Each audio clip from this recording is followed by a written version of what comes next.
우리 주님께 나가는 시간, 우리 말씀을 보면서 같이 한번 나아가 봅니다. 같이 한번 창세기 29장 31절부터 35절까지 같이 한번 천천히 봅니다. 자, 우리 자녀들을 생각하면서 한번 읽어보면서요, 어떤 내용이 들어가 있는가 한번 살펴보죠.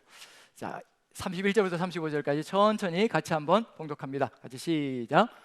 여호와께서 레아가 지 못함을 보시고 그의 태를 이으셨으나 라헬은 자녀가 없었더라. 레아가 임신하여 아들을 낳고 그 이름을 르우벤이라 하여 이르되 여호와께서 나의 괴로움을 돌보셨으니 이제는 내 남편이 나를 사랑하리로다 하였더라.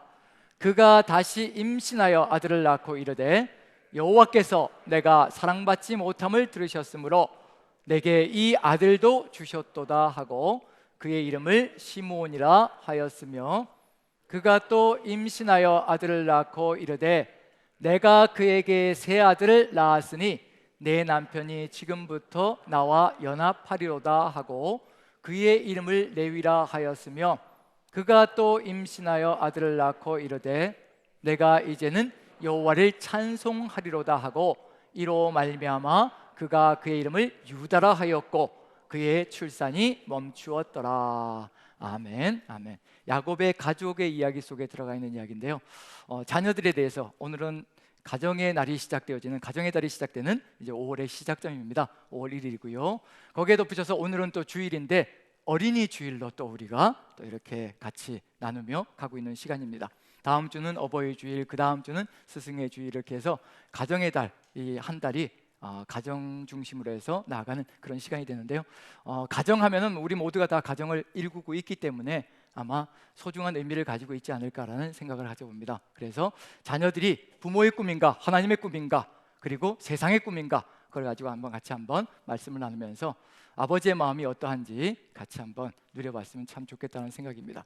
자, 자녀들, 우리에겐 대부분들이 다 자녀들이 있으시죠. 아직 뭐 결혼하지 않은 우리 청년들이 있다면 아직은 또 그럴 수 있겠지만요, 이 미래를 살아가노라면 또 자녀들을 갖게 되고 또 자녀들을 키우게 되고 또 이끌게 된다는 점에서 우리 모두는 다 그런 경험들을 갖게 되지 않을까라는 생각을 가져봅니다.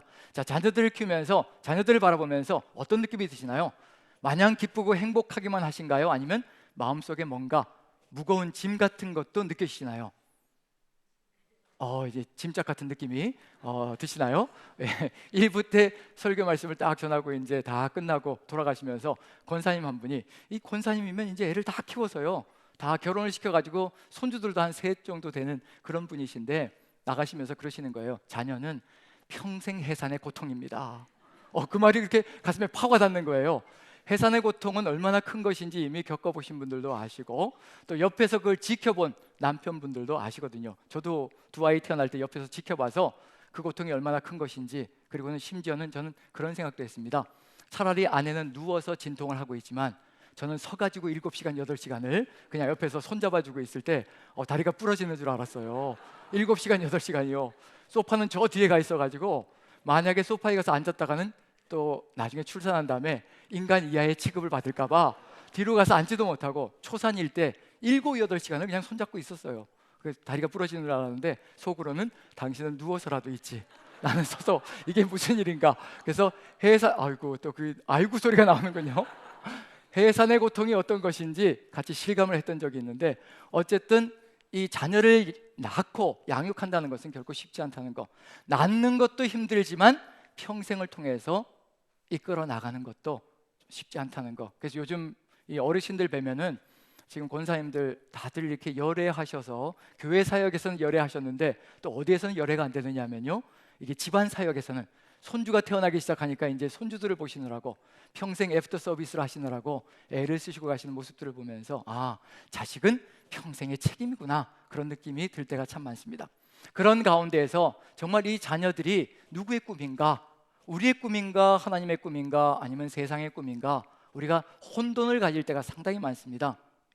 2006년에 엘빈 토플러라고 들어보신 적이 있으실 겁니다. 제3의 물결을 쓴 미래학자이기도 한데요, 이 제3의 물결을 쓴 미래학자는 엘빈 토플러가 2006년에 한국을 방문한 다음에 깜짝 놀랐습니다. 한국의 교육 현실을 보면서 이렇게 아주 쓴소리를 하고 돌아갔습니다. 뭐라고 얘기하냐면요, 한국의 교육은 지금 거꾸로 가고 있는 것 같다, 지금 과거로 돌아가고 있는 것 같다. 왜냐하면 15시간 이상을 아이들이 학교와 학원을 전전하고 있는데 미래에 자신들에게 소용이 없을 지식들을 배우느라고 열심을 내고 있고, 거기에 덧붙여서 미래에 있지도 않을 직업을 가지고 지금 열심히 훈련하고 있고 지금 공부하고 있다. 이것은 산업 인력을 마련하기 위해서 교육시켰던 과거의 그 시간들을 답습하고 있는 중이다라고 쓴소리하고 돌아왔습니다. 저도 생각해보면 그렇습니다. 지금 신학을 공부하면서 뼈저리게 느낀 게 뭐냐면요, 제가 왜 이렇게 고등학교 때 수일을 그렇게 죽어라고 머리에 쥐날 정도로 공부를 했을까? 수일만 해도 정석, 미적, 정석에서 미적분, 적분 뭐 여러 가지가 나오는데요, 수일은 그것보다 더 복잡하죠. 그걸 그냥 죽으라고 공부했던 적이 있는데 지금 생각해보면 아무 소용이 없다는 것을 깨닫습니다. 그저 단지 더하기 빼기, 거스름돈 잘 받고 그냥 속지 않고 이렇게 살아가는 것, 그 정도만 계산하면 되는데 왜 그렇게 죽어라고 했을까? 물론 이과라든가 공대로 가실 분들, 또 자연계로 가실 분들은 당연히 해야 되겠지만 저는 이렇게 인문계로 들어가면서 좀 여러 가지가 조금 아쉬운 마음, 그 시간에 자연과학이 아니라 역사라든가 언어를 배웠으면 얼마나 더 좋았을까, 자신의 전공을, 적성을 따라서요, 그런 아쉬움을 느낄 때가 참 많습니다. 이게 한국 교육만 이런 것이 아니라 미국, 쓴소리를 했던 그 토플러의 미국 교육도 저는 다르지 않다고 생각합니다. 존 테일러 게토라는 사람이 뉴욕에서 올해 교사상을 3번씩이나 받았던 사람이거든요. 근데 미국의 교육에 대해서 아주 쓴소리를 내고 있었습니다. 뭐라고 얘기하냐면요, 미국의 교육은 학생들 스스로가 생각할 수 있는 길을 열어가는 것이 아니라 순종적인, 복종하는 아이들을 키우고 있는 중이다. 그래서 결국에는 부자들을 위해서 평생 일하는 것에 만족하는 존재들을 키워가고, 그리고 부자들의 재산을 지켜주기 위해서 군인이 되어서 목숨을 내어놓고 살아가는 그런 존재들을 키워가는 그런 교육이다라고 아주 쓴소리를 내뱉었는데, 어찌되었든 교육 현장이 사람의 생각이 움직이기 시작하면요, 거기에는 정말 말 그대로 고통스러운 일들이 벌어진다는 것을 미국도 우리나라도 아마 전 세계가 비슷하지 않을까 싶습니다. 지금도 우리나라가 교육 현실이 많이 좋아졌다고 하지만, 학생들에게 자율권을 부여했다라고 얘기를 하지만 그 속에는 전 뭐가 들어가 있다고 생각하냐면요, 자율이라는 이름으로 방치하고 있다는 생각이 듭니다. 아이들의 꿈을 찾아서 그 꿈을 이루어갈 수 있도록 도와주는 것이 아니라, 제가 자녀를 키워보면서 아들이 학교에서 잠을 자는데도 선생님이 아무 소리도 안 한다는 거예요, 고등학교 3학년 때. 그래서 그 소리를 들으면서 이게 정말 자율인가, 그런 생각이 들 때가 참 많았습니다.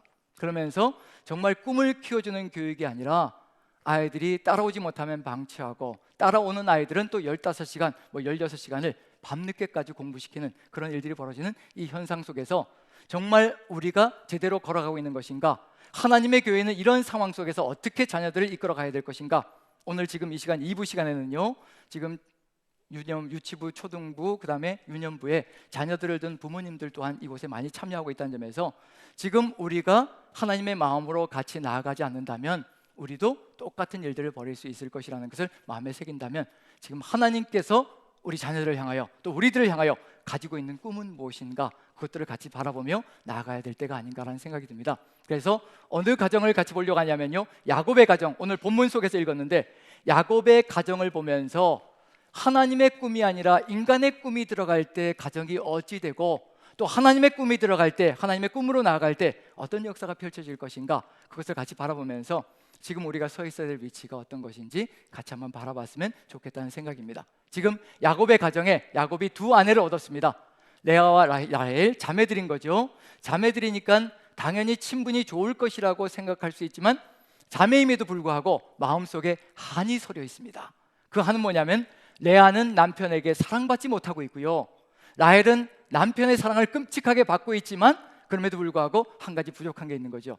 자식이 없습니다. 서로 간에 부족한 부분들, 결핍된 부분들이 있습니다. 우리도 삶을 살아가노라면 삶 속에서 결핍된 부분들이 많거든요. 부모님과의 관계 속에서, 또 세상과의 관계 속에서 여러 가지 어려움을 느낄 때가 상당히 많습니다.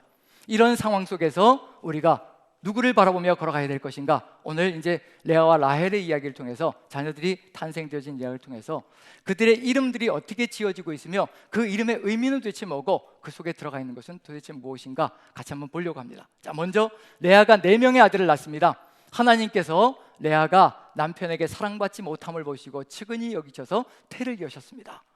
하나님께서 태를 여시고 하나님께서 태를 닫으십니다. 그 얘기는 뭐냐면 전폭적으로 하나님의 주권 가운데 있는 것이 바로 우리의 자녀들이라는 것을 분명히 알려주고 있는 중입니다.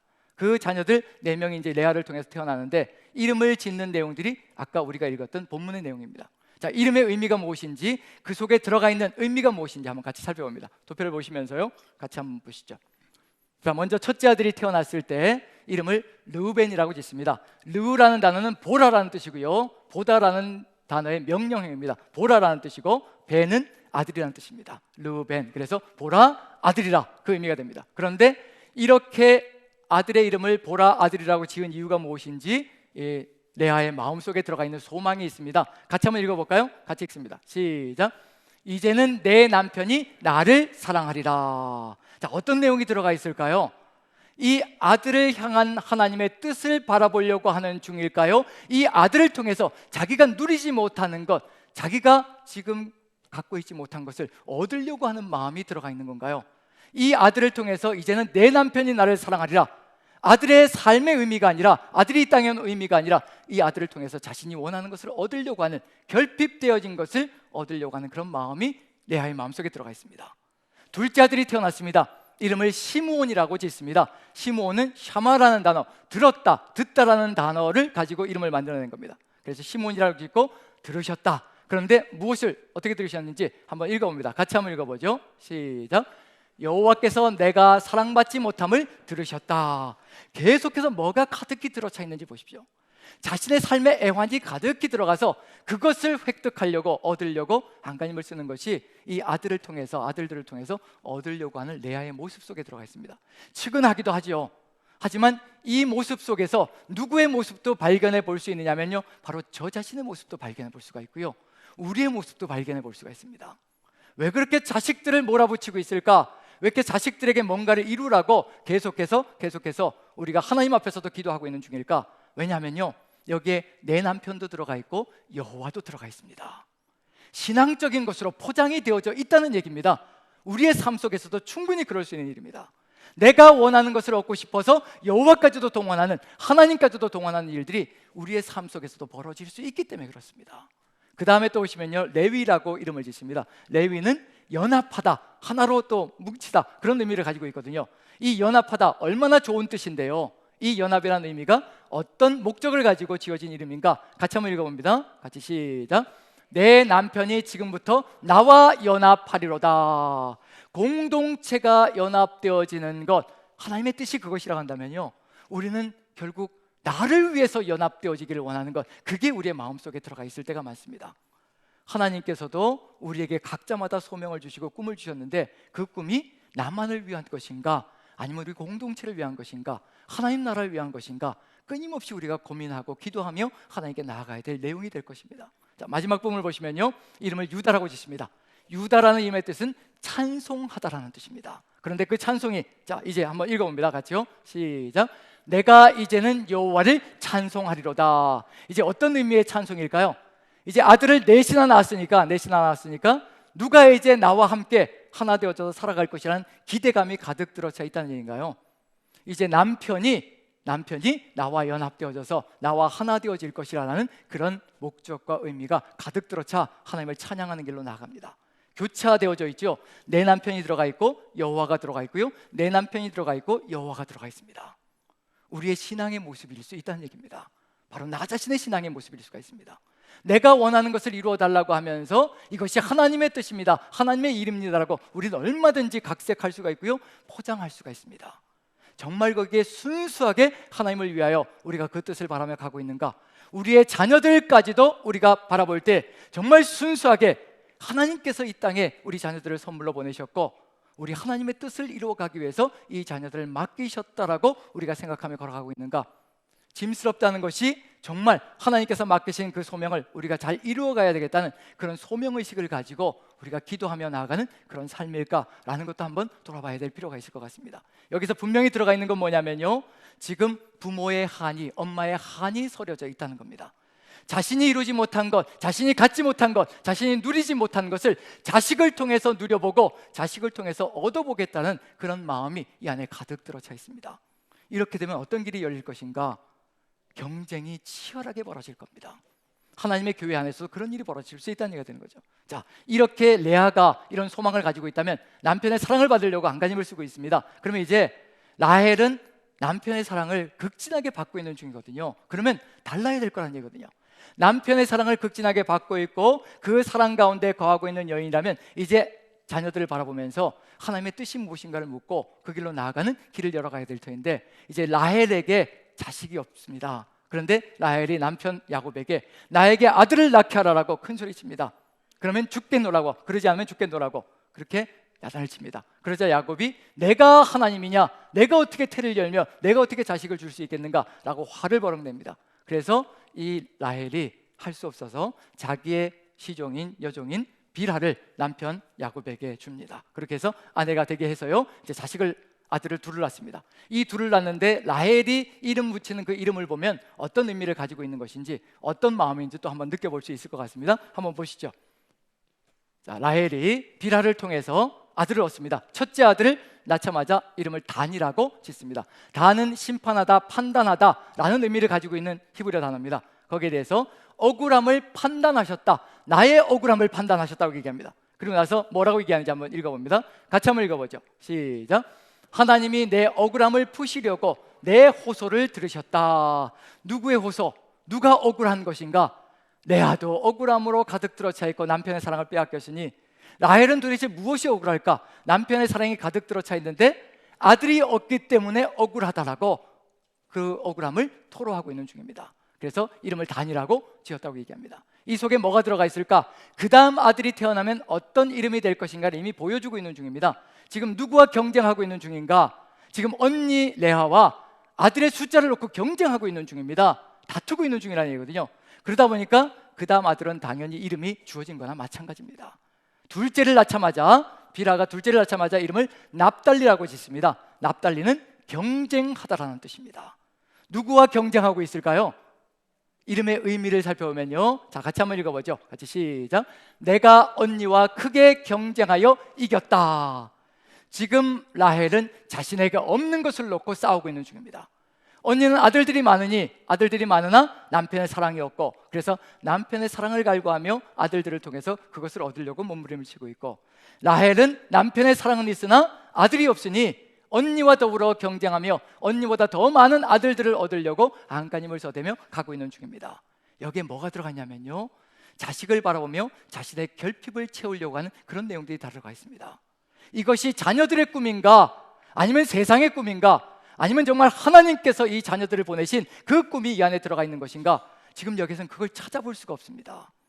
하나님을 만나야 뭐가 달라질 수 있다는 얘기하면 레위라는 이름이 달라질 수가 있고요, 유다라는 찬양의 이름이 달라질 수가 있습니다. 레위라는 이름이 내 남편이 나와 연합하리라, 이것이 다른 뜻이 되어서 하나님의 꿈으로 펼쳐지면요, 온 민족이 레위 지파를 통해서 하나님과 하나 되어질 수 있는 그 길로 갈 수 있다는 겁니다. 나만을 위한 아들이 아니라 하나님의 뜻이 이루어지는 역사가 펼치면요, 레위는 그런 역할을 감당할 겁니다. 유다는 단지 레아만의 찬양이 아니라 온 민족이 함께 하나님을 찬양하는 그 길로 나아갈 겁니다. 하나님은 그것을 위해서 자녀들을 우리에게 보내주셨는데, 우리는 나의 꿈, 나의 이상을 실현하고, 그리고 무엇을 위해서 따라가는가? 세상 속에서 어찌하든지 앞가림하며 살아가기만 되면 된다는 그런 생각을 펼쳐갈 때가 많습니다. 여러분들의 이야기가 아니라 바로 제 이야기입니다. 자식들을 바라보면서 믿음보다도 더 앞세우려고 하는 게 뭐냐면요, 세상 속에 들어가서 번듯한 직장 속에서 앞가림하면서, 그리고 따박따박 월급을 받으면서 안정되게 살아가면 믿음이 좀 떨어져도 안심하고 살아가는 그 인간성이 제 속에 그대로 들어와 있는지라, 저 자신을 향해서 지금 설교하고 있는 중이고, 저 자신을 향해서 자식을 다르게 바라봐야 된다는 것을 지금 설교하고 있는 중입니다. 제가 그렇습니다. 솔직하게 여러분들에게 고백드립니다. 자식이 조금만 안정되어져서 돈벌이를 제대로 하면요, 정말 안심이 되어져서요, 그냥 세상 살겠구나라고 생각하며 걸어가거든요. 그런 마음이 들어올 때가 참 많습니다. 그래서 믿음은 조금 뒷전으로 갈지라도, 그래, 하나님께서 언젠가 하실 거야, 그런 생각을 가지고 그렇게 살아갈 때가 참 많습니다. 우리가 그 길을 걸어가고 있다면 무엇과 똑같은 얘기냐면요, 지금 이 안에 들어가 있는 이 내용과 다를 바가 없습니다. 이런 일이 펼쳐질 때 어떤 세상이 만들어질 것인가? 우리는 뻔히 알고 있는 중입니다. 세상이 바로 그 길로 가고 있거든요. 자식을 앞세워서 자신들의 꿈을 실현하려고, 자식들이 잘 되는 것이 자신들의 욕망 실현이 될 수 있다는 얘기가 되는 거죠. 학교에서 어떤 어머니가 가장 큰 소리 치는 어머니이겠습니까? 학부모 모임이 시작되면요, 어떤 어머니가 가장 큰 소리 치겠습니까? 공부 잘하는 아이의 어머니일까요? 공부 못하는 아이의 어머니일까요? 네, 벌써 고개를 숙이시면서 이렇게 좀 공부 잘하는 아이의 어머니들이 목소리를 높이기 시작하고요, 임원진이 되기 시작합니다. 그리고 공부 못하는 아이의 어머니들은 뒤로 이제 밀려나게 되는 거죠. 거기서부터 이제 뭐가 나타나기 시작하냐면요, 자식이 바로 자식의 성적이 부모의 서열이 되어버리는 안타까운 일이 벌어집니다. 그렇기 때문에 푸시하려고 하는 그런 마음도 생기고요, 그런 생각들이 우리의 삶 속에 또 교회 안에도 자리 잡을 수 있기 때문에 안타까운 일이 벌어질 수 있다는 겁니다. 여기서 한 가지만 더 보죠. 다 12아들을 다 볼 수는 없겠고요, 12아들들 이름 자체가 다 이렇게 지어진다는 점에서 안타까운 면이 있는데, 이제 레아의 막내 아들 6번째 아들입니다. 레아의 막내 아들 6번째 아들이 스불론이라는 이름으로 지어지고요, 그 다음에 라헬의 첫 번째 아들 요셉이라고 이름을 지어지잖아요. 그게 도대체 무슨 의미일까? 지금 이것들을 극복한 이름일까? 아니면 이것을 그대로 끌어안고 가는 그런 이름일까? 한번 살펴보죠. 자, 스불론과 요셉을 봅니다. 자, 레아가 6번째 아들을 낳고 스불론이라고 짓고요, 이름의 뜻이 뭐라고 되어 있나요? 함께 읽어보죠. 시작. 함께 거하다, 함께 살다라는 뜻입니다. 그래서 소망이 뭐냐면 이런 소망을 내비치면서 스불론이라고 이름을 짓습니다. 자, 같이 한번 읽어보죠. 시작. 하나님이 내게 후한 선물을 주셨다. 내가 남편에게 6아들을 낳았으니 이제는 그가 나와 함께 살리라. 그래서 그 살리라는 이름을 가지고 스불론이라고 이름을 지었습니다. 이젠 남편이 6째 아들까지 낳아줬으니 이제 내 거다라는 겁니다. 남편은 내 거고 남편의 사랑도 내 거라는 겁니다. 자신에게 결핍되어진 것을 끝까지 아들들, 자녀들을 통해서 채워가려고 한가님을 써대고 있습니다. 그러면 그 다음에 라헬, 요셉은 도대체 어떤 의미일까? 요셉, 한번 같이 읽어보죠. 요셉이라는 이름의 뜻, 시작. 더하다라는 뜻입니다. 요셉은 하나 더하다라는 의미를 가지고 있어요, 히브리어 원어로. 그래서 그 의미가 뭐냐면요, 같이 한번 읽어보죠. 시작. 여호와는 다시 다른 아들을 내게 더하여 주시기를 원하노라. 이게 하나님의 꿈일까? 여호와라는 이름, 하나님의 이름은 끊임없이 외쳐대고 있거든요. 그런데 거기에 하나님의 소망은 다 사라져 있습니다. 자녀들을 우리에게 주시는 그 의미와 목적이 다 사라지고, 다 무엇이 가득 들어차 있냐면요, 우리의 꿈과 우리의 야망과 우리의 결핍들이 가득히 들어차서 아이들의 이름을 짓고 있는 중입니다. 레아는 끝까지 남편의 사랑을 갈구하며 끝까지 남편의 사랑을 얻으려고 하고 있고요, 라헬은 끝까지 언니보다 더 많은 숫자의 아들을 낳기 위해서 하나 더 해주십시오, 하나 더 해주십시오, 이런 이름들을 짓고 있는 중입니다. 끝까지 경쟁하고 있는 그런 삶의 모습을 보여주고 있는 중입니다. 이 길로 계속 나간다면 하나님의 나라가 어떻게 될 것인가? 하나님께서 12아들들을 주신다는 의미는 무슨 얘기일까요? 이 12아들들을 통해서 이루시고자 하는 하나님의 꿈이 있습니다. 우리가 그 하나님의 꿈을 볼 수 있다면 우리의 자녀들을 위해서 아마 지금 무릎 꿇고 하나님의 뜻을 받들어서 기도하는 역사가 펼쳐질 겁니다. 간간히 자녀들의 모습을 보면서 지칠 때도, 정말 왜 이렇게 안 되는 걸까라고 지칠 때에도 또다시 하나님의 그 마음을 붙들고, 하나님께서 태를 여시고 하나님께서 자녀를 주셨으니 하나님께서 책임지신다라는 확신을 가지고 하나님의 뜻을 받들어 기도하며 나아간다면 하나님의 역사가 끝까지 이루어져가는 일을 우리가 볼 수 있을 것이라, 그것을 우리가 믿고 나간다면요, 지금 우리에게 가장 중요한 것이 있다면 하나님의 그 뜻을 붙들고 기도하며 나가는 것이라고 확신합니다. 저와 여러분들이 한마음이 되어서 우리의 자녀들을 보고 하나님께서 이루시고자 하는 그 뜻을 놓고 끊임없이 기도하며 나간다면 새 역사는 분명히 펼쳐질 것이라 확신되어집니다. 하나님께서 이 자녀들을 부르신 그리고 주신 목적은 무엇일까? 그것을 이제 찾아가지 않으면요, 하나님 나라는 무너질 수밖에 없습니다. 지금 12아들들의 이름 속에 이 어머니들의 한이 가득히 서려 있습니다. 남편의 사랑을 받지 못한 것, 그 다음에 또 자녀들의 숫자를 많이 늘리지 못한 것, 이런 한들이 모여서 경쟁이 되기 시작하고요, 다툼이 벌어지기 시작합니다. 그 경쟁과 다툼이 누구에게도 그대로 물려지느냐면요, 자식들에게도 그대로 물려집니다. 세상 속에서도 벌어지고 있는 일들이거든요. 세상 속에서도 이게 정말 친구가 아니라 경쟁자가 되어버리는 안타까운 일들이 벌어집니다. 시험 때가 되면 서로 노트를 보여주지 않습니다. 전 그걸 어디에서도 봤느냐면요, 신학교에서 강의를 할 때도요, 신학생들끼리도요, 시험 때가 되면요 노트를 보여주지 않습니다. 물론 보여주는 친구들도 있습니다. 그런데 몇몇 친구들은 노트를 보여주지 않습니다. 경쟁자거든요.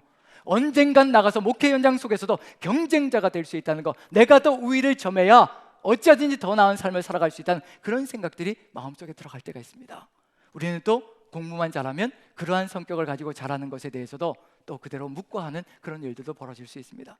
세상과 똑같은 일이 벌어져서는 절대로 안 된다는 얘기거든요. 지금 세상 속에서 벌어지는 그 일이 집안 속에서, 믿음의 가정 속에서 벌어지고 있는 중입니다. 12아들들이 산산조각이 나기 시작합니다. 경쟁이 이루어지고요, 다툼이 이루어지고요, 싸움이 벌어지기 시작합니다. 누가 누구를 팔아치우냐면요, 레아의 아들인 유다가 라헬의 아들인 요셉을 눈의 가시처럼 여기고 팔아치워버립니다. 종으로 팔아치우는 겁니다. 이런 일들이 집안에서, 믿음의 가정 속에서 벌어지는 일입니다. 하나님께서 이것을 위해서 보내셨을까? 우리가 하나님의 뜻을 분별하지 못하면요, 우리의 자녀들이 이와 같은 길을 걸어갈 수 있다는 것을 이미 야곱의 가정을 통해서 우리에게 보여주시고 계시는 중입니다. 우리 모두가 자녀들을 통한 하나님의 뜻을 마음에 깊이 새긴다면요, 우리 교회는 하나로 연합될 수 있는 길, 그래서 모두가 하나로 연합되어져서 하나님을 찬양하며, 그리고 요셉이라는 이름까지도 더하고 더해서 모두가 하나로 연합되어지는 세상을 펼쳐갈 겁니다. 그런데 이와 같은 사람의 욕망이 사라져야만 그 일이 벌어질 수가 있습니다. 그래서 유다가 요셉을 팔아치울 때 그 안타까운 일들, 누구도 포함되어졌을까요? 거기에 이스마엘 족속과 미디안 족속 상인들이 요셉을 샀다라고 되어 있습니다. 이스마엘 족속과 미디안 족속, 왜 하나님께서 굳이 두 족속을, 한 족속만 해도 되거든요. 근데 두 족속을 다 포함시킵니다. 이스마엘족이라고 하시면 되는데 거기에 미디안족까지 포함시켜서 이 이스마엘 족속과 미디안 족속 상인들이 요셉을 사서 보디발에게 팔았다라고 되어 있습니다. 왜 하필이면 이 두 족속일까? 다 이 두 족속이 누구의 아들일까? 그것만 봐도 알 수가 있습니다. 아브라함의 아들들 속에 하갈의 아들이 이스마엘이고요, 그 다음에 그두라, 후처를 또 얻었죠. 그두라의 아들 중에 한 명이 바로 미디안입니다. 그럼 모두 다 누구의 자식이냐면요, 이스마엘도 미디안도 다 아브라함의 자손들입니다. 그런데 12지파가 제 역할을 못하면요, 팔아치우는 역사가 펼치자면요, 이방인들까지도 똑같이 포함되어져서 인신매매에 가담하는 안타까운 역사가 펼쳐집니다. 세상이 인신매매를 하고 있잖아요. 세상이 사람을 종으로 사가지고 팔아치우는 일들이 지금 세상 속에서 벌어지고 있는 일들입니다. 그런데 하나님의 백성이 그것을 싸움박질하면서 분리의 길을 걸어가면요, 그 세상을 하나님의 뜻으로 하나로 연합해 가는 것이 아니라 똑같이 그 일들을, 악행을 저지르는 것에 앞장서서 나아가는 그런 역사가 펼쳐집니다. 유다가 요셉을 팔아치우는데 이스마엘 상인도 미디안 족속도 그것을 사가지고 내려갑니다. 이스라엘 12지파가 세상이 그렇게 걸어가는 것을 돕고 그리고 회복시켜서 하나님의 뜻을 이루어가는 존재로 세워가야 하는데 그것을 이루어나가지 못하는 안타까운 역사가 있습니다. 이 과정 속에서 누구를 만나야 회복의 역사가 있을 것인가? 하나님이 아니고는 절대로 못할 겁니다. 하나님의 뜻과 하나님의 꿈을 만나야 합니다. 시 하나를 같이 읽어보겠습니다. 신이 아이들을 보내는 이유, 예전에 한번 읽었던 내용인데 다시 한 번 더 기억하면서요, 신이 우리에게 아이들을 보내시는 이유, 하나님의 마음은 도대체 무엇인가? 아이들을 보내시는 이유는 무엇인가? 같이 한번 시를 읽으면서 마음을, 저도 여러분들도 같이 정화시켰으면 좋겠습니다. 같이 한번 읽어봅니다. 자, 신이 아이들을 보내는 이유, 메리 보탐 호이트의 시입니다. 같이 한번 천천히 읽어보죠. 같이 시작. 신이 우리에게 아이들을 보내는 까닭은 시합에서 1등을 만들라고 보내는 것이 아니다. 우리의 가슴을 더 열게 하고 우리를 덜 이기적이게 하고 더 많은 친절과 사랑으로 우리 존재를 채우기 위해서다. 우리 영혼에게 더 높은 목적을 깨우기 위해서다. 신이 우리에게 아이들을 보내는 까닭은 신께서 아직 포기하지 않았다는 뜻이다. 여전히 우리에게 희망을 걸고 있다는 것이다. 우리가 자녀들을 키우면서 하나님의 사랑이 어떤 것인가 깨달아가고요, 우리가 자녀들을 사랑하는 그 마음을 통해서 하나님도 나를 이렇게 사랑하실 거야, 우리 아이들이 나와서 이렇게 틀리게 하나님께 율동하고 찬양할지라도 하나님은 그것을 이쁘게 바라보시며 박수 쳐주시고 격려해 주시고 기다려 주시고, 그런 마음들을 느껴가며 우리가 하나님의 그 마음을 깨달아간다면 우리 자녀들을 통해서 하나님의 살아계심을 더 누릴 것이고요, 거기에 덧붙여서 우리에게 자녀를 주셨다는 것, 한 세대의 기회를 더 허락해 주셨다는 것, 다음 세대까지 하나님께서 이끌어 가시며 하나님께서 역사하시고 세워주실 역사가 있다는 것을 우리에게 보여주신다는 것, 그런 점에서 세대의 세대를 연결시켜 간다는 건 뭐냐면요, 하나님의 꿈이 계속되고 있다는 것, 하나님의 역사가 계속될 것이라는 것을 우리에게 보여주고 있다는 겁니다. 이제 우리가 바라봐야 될 건 뭐냐면요, 하나님의 그 역사가 펼쳐지면, 하나님의 그 꿈이 우리의 삶 속에서 이루어지면 어떤 역사가 펼쳐질 것인가? 유다가 요셉을 팔아치우는데, 그런데 하나님의 백성이 하나 되어져서 하나님의 뜻을 이루어가면 어떤 백성으로 살아갈 것인가? 하나님은 우리를 통해서도 그런 세상을 만들기 원하시고요, 우리 자녀들을 통해서도 그런 세상을 만들어가기를 원하십니다. 어디에서 나타나냐면요, 바로 야곱이 12아들들을 축복하는 내용 속에 창세기 49장입니다. 거기에 누구에 대한 축복이 가장 기냐면요, 다른 자녀들은 한 절이나 두 절로 끝을 맺어버립니다. 그런데 유다와 요셉은 각각 5절로 축복해 주십니다.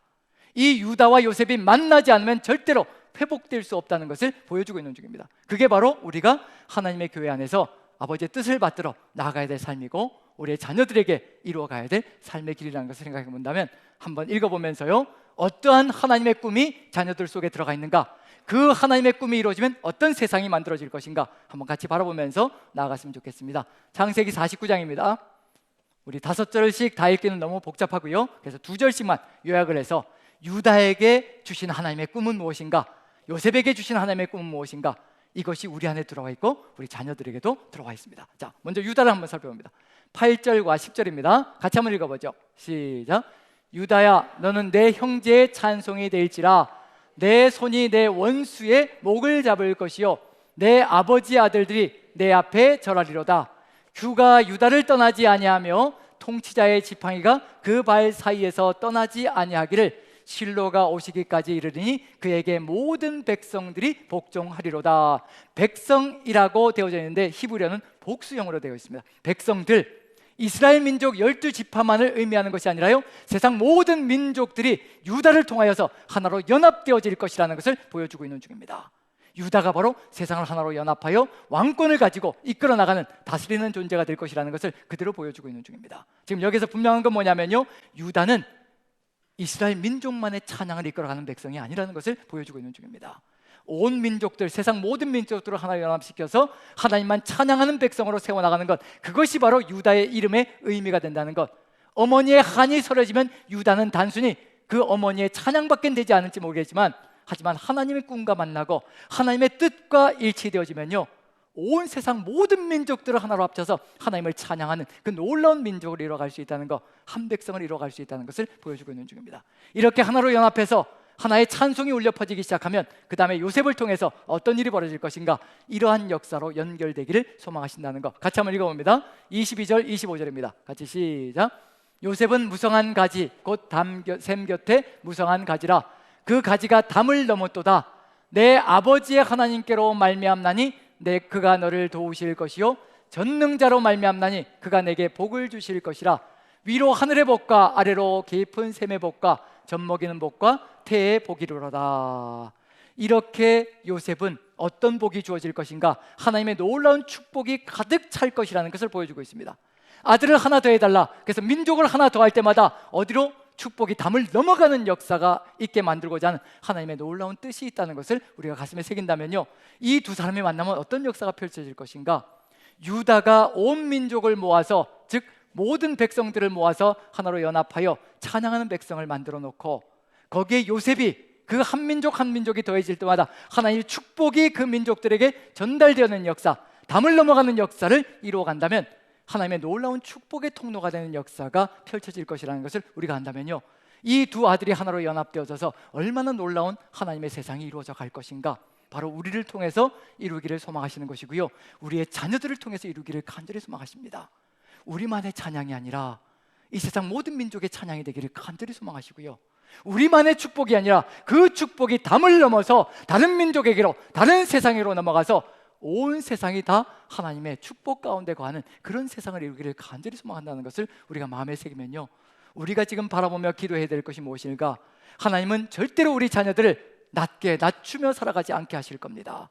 분명히 위에 있게 하실 것이고요, 그리고 또 하나님께서 더 큰 인물이 되게 만들어 가실 겁니다. 하지만 더 중요한 건 뭐냐면요, 저도 자식들에게 끊임없이 얘기하는 것이 있습니다. 제가 목사로 살다 보니까 경제적인 형편이 안 좋을 때가 상당히 많습니다. 그러다 보니까 이 두 딸과 아들의 소망이 뭐냐면요, 돈을 많이 버는 겁니다. 참 안타까운 거죠. 부모가 부족하고 결핍이 있으니까 자녀들이 그걸 보면서 돈을 많이 벌겠다라는 그런 생각을 가슴속에 품고 살아갑니다. 그래서 늘 중화시켜 줍니다. 하나님을 향한 믿음이 있어야 그 돈을 바르게 쓸 수 있다. 아무리 많은 돈을 가지고 있어도 하나님을 믿지 못하면 그 돈이 저주가 될 수밖에 없는 것이라. 그래서 하나님을 믿는 믿음이 바탕이 되어져야 하나님께서 돈을 주셔도 안심하고 주실 수 있고, 그 안심하고 주신 돈들이 아름답게 축복의 통로가 되어서 수많은 사람들에게 복의 근원이 될 수 있는 길을 열어갈 수 있을 것이라 자식들에게 끊임없이 하는 말이 그겁니다. 1순위가 무엇인가? 하나님의 뜻과 하나님의 꿈을 만나야 합니다. 그래야 우리도 바르게 서고 우리의 자녀들도 하나님의 뜻을 받들어서 재벌이 될지라도 그것이 저주가 되지 않고 그것이 축복의 통로가 되어서 그 축복이 담을 넘어서 세상으로 흘러나가는 그런 역사가 펼쳐질 것이라는 것, 세상을 모으고 세상으로 축복을 흘려보내며 그런 나라가 만들어질 때 얼마나 복된 세상이 될 것인가. 하나님은 우리를 통해서도 우리의 자녀를 통해서도 그와 같은 세상을 열어가기를 간절히 소망하십니다. 우리 자녀들을 바라보며 기도할 때마다 하나님의 이 뜻을 놓고 기도하며 하나님께서 계획하신 그 뜻들 절대 놓치지 마시고 온전하게 다 이루어 주시고, 때로 우리 자녀들이 우리에게 기운 빠지게 하고 맥 빠지게 할 때라도 또다시 무릎 꿇고 하나님, 제가 또 인간적인 제 꿈을 실현하려고 애를 썼습니다. 하나님께서 주신 자녀들이니 하나님께서 뜻을 세우셨사오니 그 하나님의 뜻을 이루어 주시고, 제가 지쳐서 상해서 자녀들을 위해서 기도하지 못하는 안타까운 일이 벌어지지 않게 도와주시옵소서.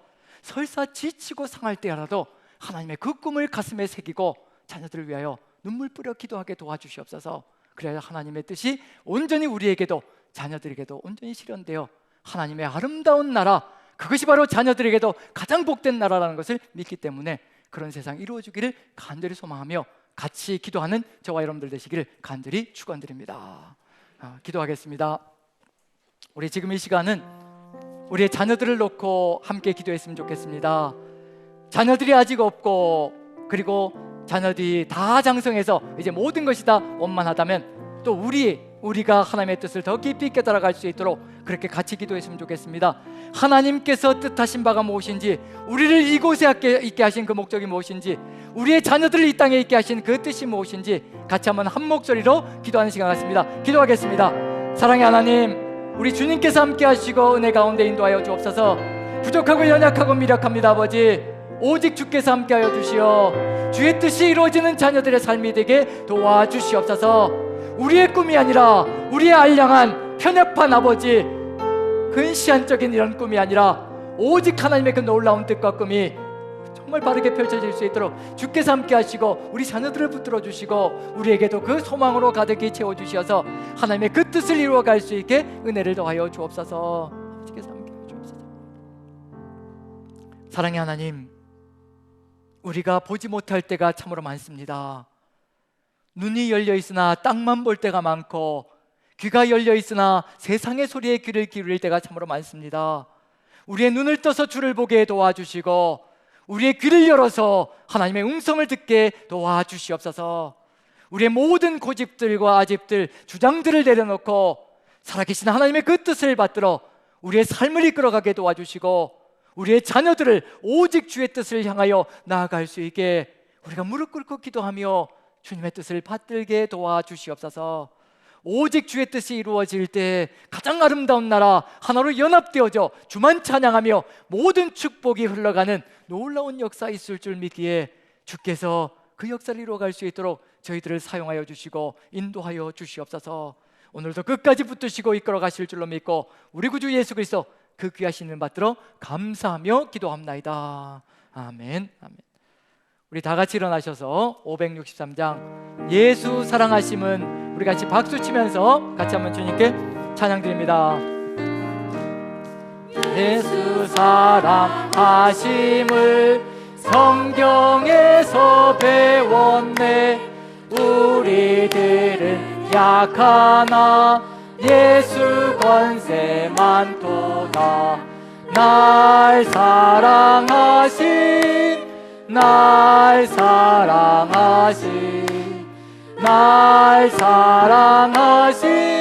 성경에 쓰였네. 나를 사랑하시고 나의 죄를 아시소.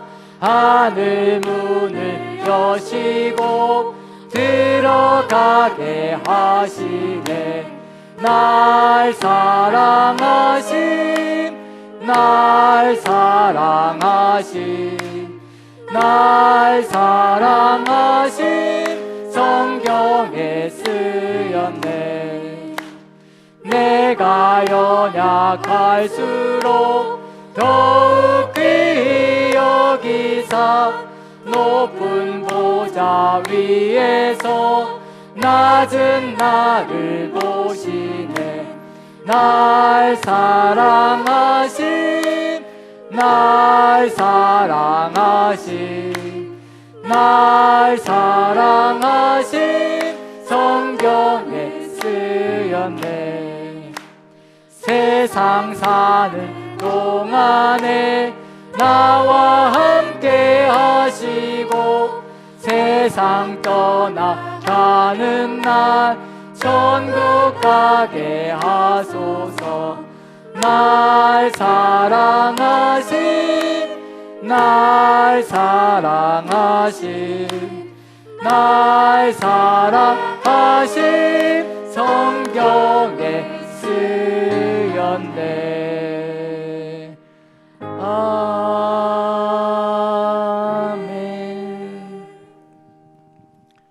지금은 하늘아버지의 극진하신 사랑하심과 우리 구주 예수 그리스도의 보혈의 공로와 지금도 우리와 함께 하시며 아버지의 꿈과 뜻을 향하여 나아가게 하시는 성령님의 감동 역사하심이 여기 모이신 모든 성도님들 머리머리 위에, 가정에서 함께하고 있는 성도님들 머리머리 위에 이제로부터 영원토록 함께 계시기를 간절히 축원하옵나이다. 아멘.